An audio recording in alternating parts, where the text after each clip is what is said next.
artists, it's Ms Lehnhart, your art teacher. We've been practicing drawing from observation, which is a kind of drawing we do when we want something to look realistic or we want to learn more about the thing that we're drawing. So far, we've practiced things from inside and outside the house, and we've practiced drawing from a photograph or a picture when we can't bring something inside the house. You've done some amazing drawings.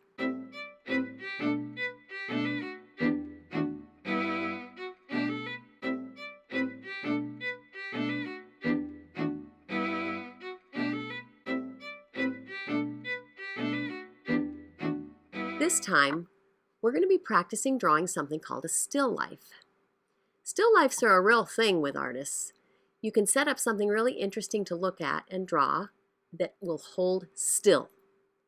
Here's some examples. Often it's flowers or fruit or interesting things that the artist likes to look at. To get set up for drawing our still life today, you'll need your sketchbook or a piece of paper, your pencil, and then go and find a mug or a cup and 2 or 3 things to put in it. You could put a pencil in it, you could put a pair of scissors in it, you could put a marker in it, maybe a toothbrush. I have this cool feather I found the other day that I think I'm going to add to my still life. Also, it's fun when a still life has a shadow, so try to sit next to a window or a lamp today to do your drawing. One of the fun things about doing our drawing today in a mug or a cup is that is actually a cylinder, and we're going to practice drawing a 3-dimensional cylinder while we're at it today. I'm going to go ahead and take the items out of my mug so that we can start our drawing just seeing that cylinder. You'll notice that this open top of the cylinder is actually an oval shape, and then you can see that though the sides are straight, the bottom has a real curve to it. And if we draw those in there like we see them, like we observe them, it'll really be a 3-dimensional looking form. So let's go ahead and get started with that. My plan is to first start with this oval right here and then draw the sides. I'm going to ignore the handle for now and then get this curve at the bottom. That's my plan. So if I'm going to do the oval first that shows the top opening, it'll be somewhere around here so I have room to come down and draw. Matter of fact, maybe I better drop it down even farther because remember I'm going to have things sticking up out of it. So I think about right here is where I'll draw this oval. Now I'm going to feel this first, practice it in the air, and then I'm going to use kind of real whisper lines to kind of sketch that out. Just go around and around real softly so I can make it kind of a smooth oval shape. And then I'm going to do those straight sides down. Let's say it goes down about that far. Your mug might be smaller at the bottom than it is at the top, so it might actually have real diagonal lines there. You use your observation and decide for your mug. And now I'm ready for this curve down here. Practice it first in the air, and then I'll sketch it with those whisper lines. Remember, it's a curve. So now you have a cylinder. Looks 3-dimensional, doesn't it? And now I can go back and add some details. I notice that I actually see a second line here with the rim of this mug. So I'm going to kind of make my whisper lines a little darker. And then I'm going to add a second line that really shows that rim.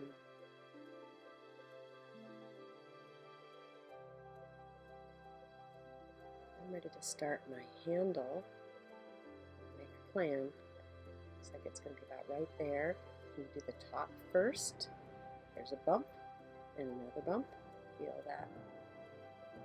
Practice that in the air first, and then draw. So, out. Coming in slow motion. Drawing in slow motion so my eyes have a chance to see it and tell my hand what I see. Comes around, and there's a point at the bottom. So it comes around, point at the bottom, and then it goes back into the and I see a second shape inside, draw the lines that you see.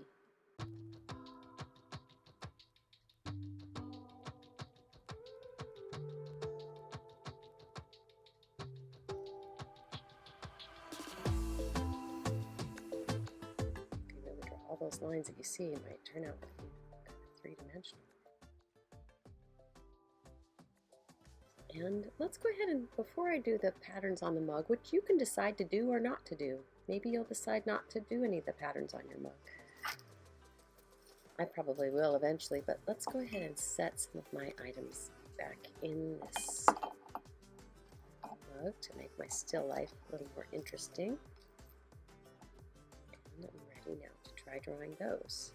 I think I'll start with this brown marker over here, and I notice that it's actually a long cylinder too. Look at how the top has these little ovals. There's a little oval on the cap, another oval here on the cap, and then this is a curve, not a straight line, because it's actually a cylinder. So you can practice that again. I'm going to go ahead and draw the straight edges, showing the marker going down into the cup. And then I'm going to draw a little indent there. And then I see two straight lines coming up for the cap, but then there's an oval here and a tiny oval here.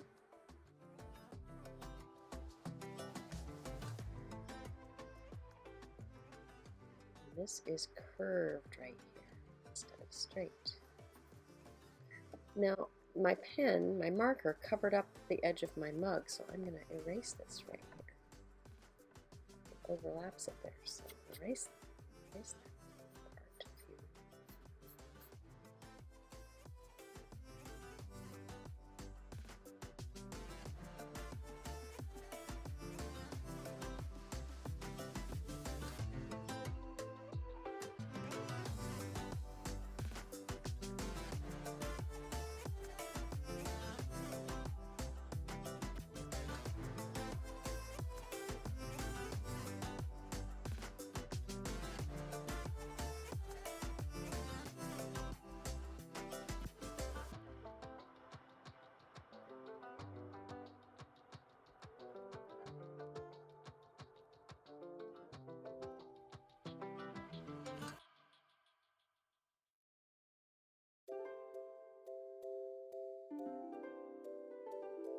I'm going to add a little bit of details and shading.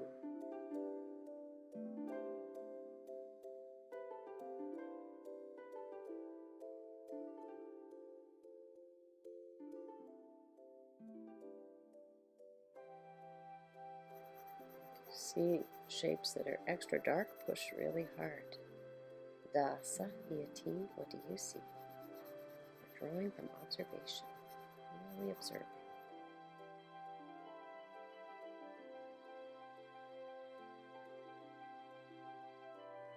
Some of these shapes are disappearing off the edge here. This one, I only see part of it.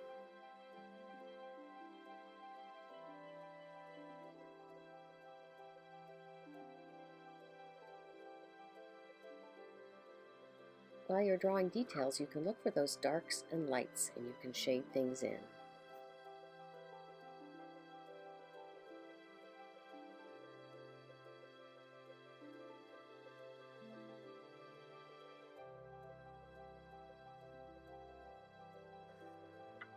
You can look for the shadows.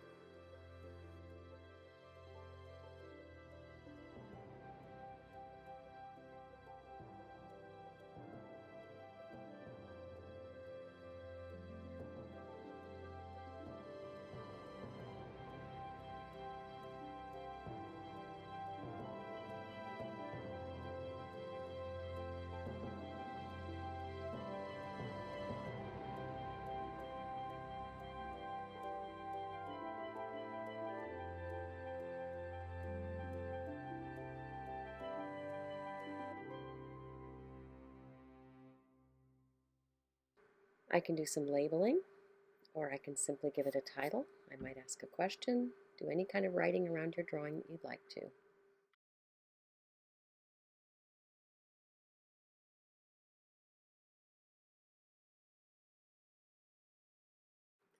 Now it's your turn to draw. Go find a mug or a cup and 2 or 3 things to put in it. Set up your still life and draw it from observation in your sketchbook.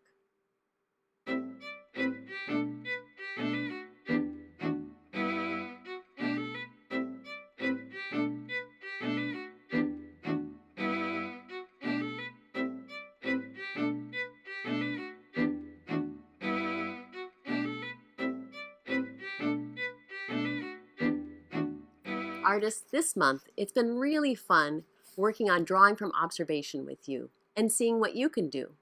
Remember, this is your very own sketchbook that you can keep and practice drawing in all year long. Happy drawing!